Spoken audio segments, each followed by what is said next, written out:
Porque Deus, irmão, Deus ele é assim. Aquele que faz para o Senhor, Ele faz para você. Aquele que Deus dá o seu melhor para o Espírito Santo, não olhando aqui, não olhando o que, faz a obra do Senhor, Ele dá a ti, Ele te abençoa.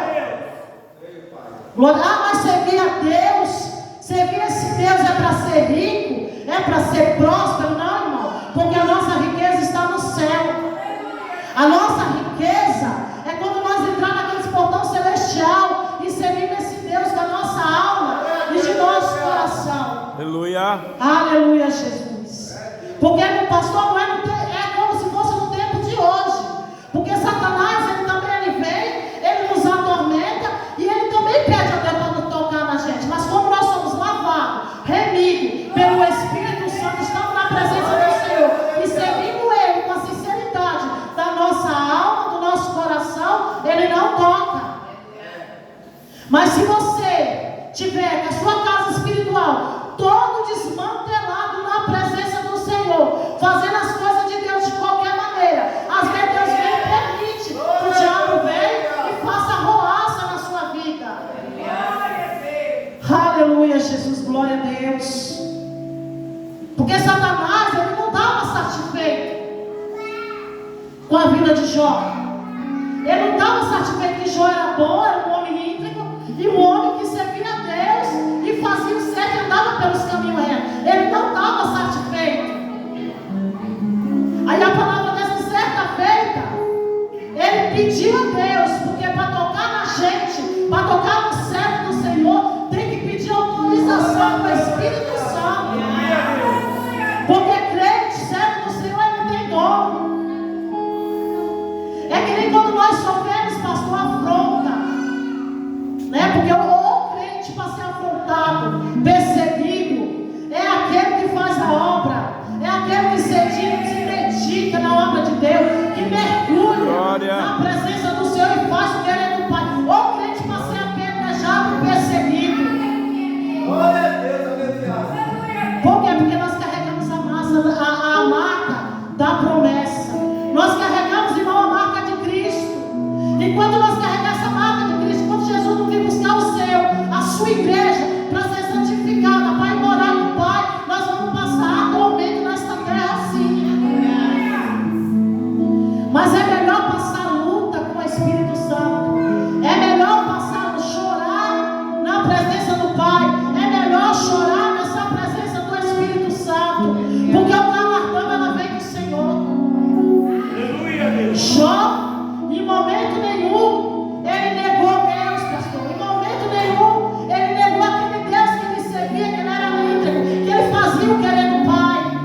A palavra do Senhor aqui na frente diz que Jó perdeu tudo. Satanás chegou e devastou a vida de Jó. Aleluia, Jesus. Aleluia. Destruiu. Começou pelos gatos, começou pelos pés. Depois foi para os servos, foi para os filhos de Jó. A palavra do Senhor fala que na casa de um dos irmãos, que era filho de Jó, estavam os 10. 7 homens e 3 mulheres. Estavam os 10 tomando café, almoçando ou jantando, nós não sabemos. Mas a palavra do Senhor relata que eles estavam lá, tudo junto. Tinha o costume de estar ali a juntar os irmãos. E Satanás veio e destruiu, matou todos os filhos de Jó, acabou. Pensa, irmão, se Deus permitisse que Satanás tocasse nenhum dos nossos filhos, será que nós suportaríamos? Será que nós suportávamos o que Jó suportou? Tem pessoas que falam: nossa, eu estou passando uma prova de Jó, eu estou passando uma luta de Jó. Não aguenta não, irmão, não aguenta não. O amor de Jó era tão grande porque ele confiava no Deus que ele tinha. Ele sabia que a provisão vinha do Senhor. Você acha que essa dor na carne de Jó não foi terrível? Perder tudo, tudo. E foi coisas que não foi o diabo que deu, não. Foi coisa que Deus deu para Jó. Porque Deus, ele achou graça no servo dele. Deus, ele achou graça no filho dele. E o diabo veio e devastou e tomou tudo, destruiu.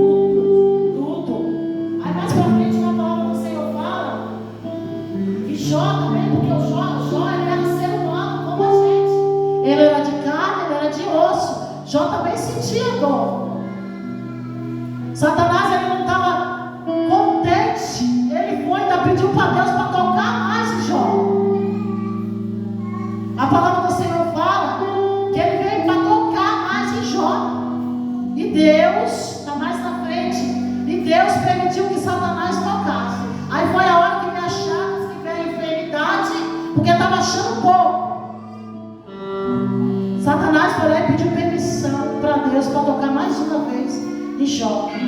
E colocou aquela enfermidade, aquela doença, aquela chaga. A palavra do Senhor relata que ele se coçava com um pedaço de carne de telha, né? Para você ver, os irmãos ver até que ponto que chegou a dor daquele homem. Satanás, ele não estava satisfeito. Que Jó já tinha perdido sua família, já tinha perdido seus filhos, já tinha perdido seus bens. Foi e colocou uma enfermidade. No tempo de hoje, irmão, às vezes nós passamos por luta, passamos por diversidade. Aí tem crente que ele carrega uma enfermidade na carne e ele não é curado. Não porque ele é péssimo crente, não. Às vezes ele é servo do Senhor. Ele é uma pessoa que busca o Senhor, que ele ora constantemente.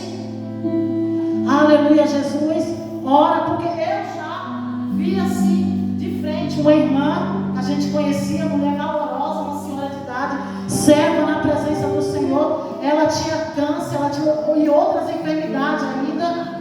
E ela ficou acamada. Nós íamos para a casa dela, as igrejas se reuniam, outras igrejas, e nós íamos para a casa dela orar e buscar a prova vida dela e pedir para que o Senhor vinha curar. O Senhor não curou, irmão. Quantas revelações às vezes teve na vida daquela mulher, falando que Deus estava entrando, que Deus estava curando. Porque tem coisa que é para Deus curar, e tem coisa que não. Não que você não seja servo do Senhor, não que você esteja servindo a Deus, porque tudo está na vontade do Senhor. Se Ele quiser curar, Ele cura. Se Ele quiser preparar, levar para a glória, Ele também leva. Eu sempre falo que a minha vida, ela está nas mãos do Senhor. Aleluia, Jesus, glória a Deus. Aí a pessoa ainda abre a boca e fala: nossa, estou vivendo uma prova de Jó. Aonde? Pensa na luta daquele homem, no sofrimento desse homem nesses tempos. Só a enfermidade que ele carregou, irmão, naquela carne, aquelas chagas, aquela enfermidade, machucando, doloroso.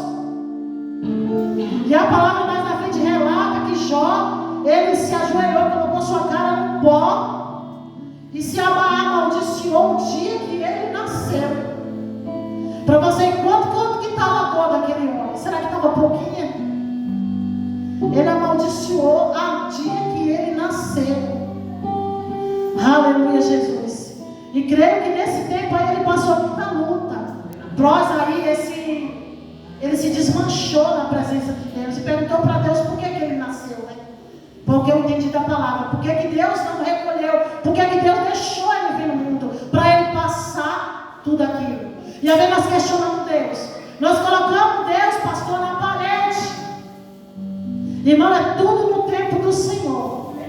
Tem pessoas que ela ora 20 anos para ser abençoado, para a bênção chegar. Deus, ele fez uma promessa a todos nós. Um dia essa promessa vai ser cumprida. Mas nós não podemos colocar Deus contra a parede. Você já percebeu que quando você está com luta, você está na luta, que você está no deserto, Deus, ele se cala? Mas quando Deus, ele se cala, não é porque ele está trabalhando. Deus, ele se cala, pastor. Ele se cala, porque eu já passei situações na minha vida que eu falei: Jesus, tem misericórdia de mim. Pai, tu não está me vendo. Até eu sei isso. É uma prova tão grande, irmão, que se a gente não se sustentar na presença do Senhor, nós desviamos